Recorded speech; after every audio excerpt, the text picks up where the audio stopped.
Welcome to the Prepcast, brought to you by the Morning News of Northwest Arkansas. I'm Nathan Allen, joined as always by Kurt Voigt. And Kurt, boy, I tell you what, an interesting game between Bentonville and Rogers Heritage last week. I believe we both called it that Bentonville was going to run away with that one, and I believe that's exactly what happened. Well, I mean, we talked about it, and there's, it's kind of funny because we talk about Heritage is obviously very talented. They're in their second year of existence, and they've done great. I mean, you can't argue. They've started 3-0 last year, 5-0 this year. All props to Heritage. That said, I think a lot of people out there did question their schedule, right or wrong, and I know Heritage took that to heart. They took it very personally. They didn't like having their strength of schedule questioned. They wanted nothing more than to prove that they belonged with the 7A West Elite. And look, there's the 7A West, and then right now there's Bentonville, right. Harbor, and pretty much those two teams.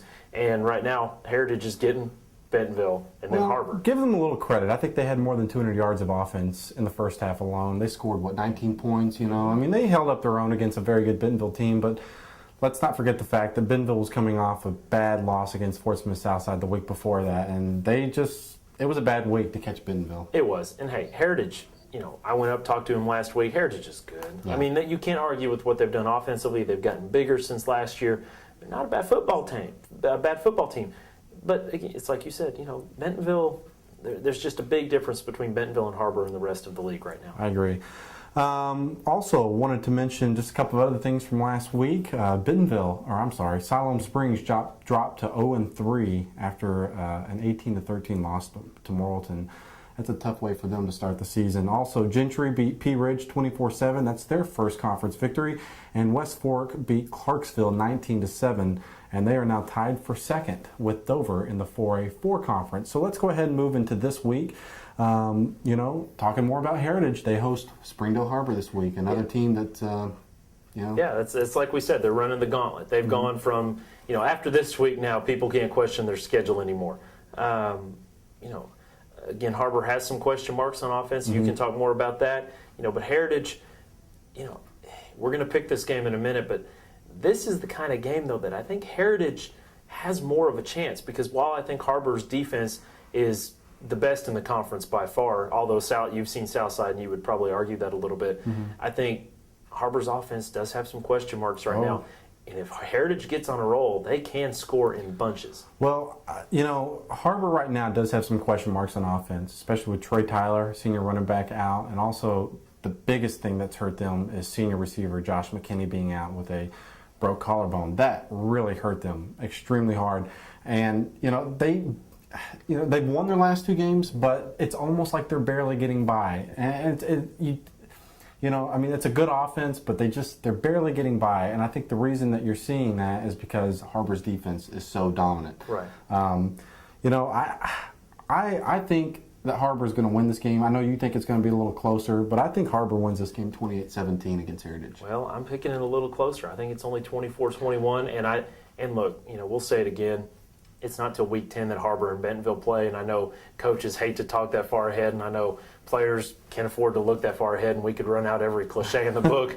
But as far as you and me, I'm already ready for week 10. Let's see Harbor and Bentonville get at it, and let's see what they've got. The biggest thing that will hurt Harbor is if, like they did against Alma in the second week of the season, I believe, if they come out and have as many turnovers as they did against the Airedales, that's the one thing that could really hurt them. If they fumble the ball, throw some interceptions, things like that, then I think Heritage really has a good shot at winning this game.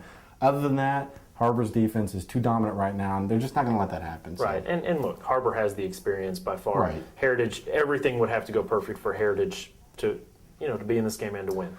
Another big game coming up this week is Fort Smith Northside playing at Springdale High. And of course, we talked about it last week. Springdale High, getting so close to getting that first conference win, just not quite there. Really and truly put themselves in a good position to beat Fort Smith Southside last week. Played a very good game, especially a good second half. They tied it with about 3 minutes to go in the game, and then of course Southside kicks the game-winning field goal with about 5 seconds left in the game. Northside is a team that they had lost their quarterback when they played Harbor, and they've got him back. Tanner Knight, he's one of the best quarterbacks in the conference. As of right now, he's thrown for almost 1,800 yards. This is going to be a tough test for Springdale High. It is. I mean, Fayetteville went down to Northside and beat Northside last week. It was a close game throughout, but Fayetteville eventually won by 10. You know, the biggest issue here for me is, you know, if Springdale emotionally is still ready to go and still, you know, as coaches say, holding on to that rope, you know, I think Springdale wins. But that's not the issue. It's right now, after everything Springdale's gone through, you know, I'm not sure a team needs a win more than they do right Absolutely. now. Just, you know, they've got a chance with the way the schedule lines up. They've got a chance to finish strong. And they've got a chance to make the playoffs and go into the playoffs strong. But another loss this week would really cripple emotionally, it would cripple them. Especially because they have a team like Bentonville left on the rest of their schedule. So they've got 4 games left, and this is very important. They need to win Friday night. I think you need to look at a couple things with Fort Smith Northside. One, we mentioned Tanner Knight, very good quarterback. They have 2 really, really good receivers that are going to be tough for Springdale High to defend. And that's Shaquille Jones. He's caught 45 passes for almost 700 yards and 2 touchdowns. And also Arthur Poole, 43 catches for 503 yards and 6 touchdowns. But you look on the other side, and Springdale's got a very good quarterback in junior Joseph Calcagney. You know, this is a guy that's completed 105 passes for, you know, 1,531 yards, 11 touchdowns. You know, as a junior, statistically, he's the second best in the 7A West Conference. You know, I was just over there earlier today, and, you know, he's gotten a lot of confidence. He's feeling better about himself. They need this win. They need it in the worst way. That's what they said ultimately, is it doesn't matter what they do on paper. It's the win column is what they're looking for. Okay, moving on to, let's go ahead and pick that game real quick. I think we both agree that it's going to be a close game, but I'm going to go with Springdale High. I think they're going to finally get off the losing streak, and I think they're finally going to win. I'm going to pick this one 31-28. I'm going to follow suit, and I'm going to pick Springdale. You know, I think they're both high-scoring teams, and I think it'll be another kind of Springdale-Fayetteville kind of game. I'm going to say Springdale 35, Northside 31. It's going to come down to who gives up more big plays, because defense is going to be the key in that game. Okay, moving on. Huntsville played at Gravett last week, and, you know, there were some question marks. Obviously, Gravett was undefeated going into the game. Huntsville, you know, haven't had a lucky break so far this season. Only had 1 win against Elkins. I don't know. You were at that. Oh, they had 2 wins. Yeah. Okay. You were at that game. What'd you see? Well, Huntsville, you know, we talk about Huntsville. We talk about it around the office, especially a lot. You know, this is a team that next year is going into the 5A West Conference. Right now, they're in the 4A1, and they made the playoffs last year despite only 2 wins all season long. But they're a lot better, and you know, they lost to Gravett Friday night. I believe it was 28-19. It's so frustrating, and it's frustrating to watch because it's a Huntsville team that really right now, you look at Wilson Phillips at running back, you look at a lot of their talent, they can score in bunches. But I think they're frustrated right now. You know, they've got these, they haven't won the games as many as they thought they would so far. The schedule, again, it kind of eases up as it goes throughout the, you know, season, especially toward the end. But they ran into Gravett, who, you know, throughout everything Gravett's gone through this year, stayed undefeated. And Gravett this week has, you know, this may not sit well with a lot of people, but Gravett has what is really shaping up to be the game for second place in the 4A1. Yeah. They host Farmington, and we all know Shiloh Christian is the class of that conference. Farmington comes in undefeated in league play as well. That's going to be a big game. I mean, for both schools. Boy, I tell you what, that's a huge game. That's such a big game, you know, in that conference, because both teams are playing very well right now. Gravett, boy, you just look at the job that Gravett's done so far this year, and it's really a great, you know, it's just a very successful season at this point. Well, I was just going to say, Farmington has a couple of sophomores, though, that are just outstanding. You know, sophomore Jared Martin, he's running back. I think he's had 3 straight 100-yard games. Deion Clay just does a little bit of everything for them.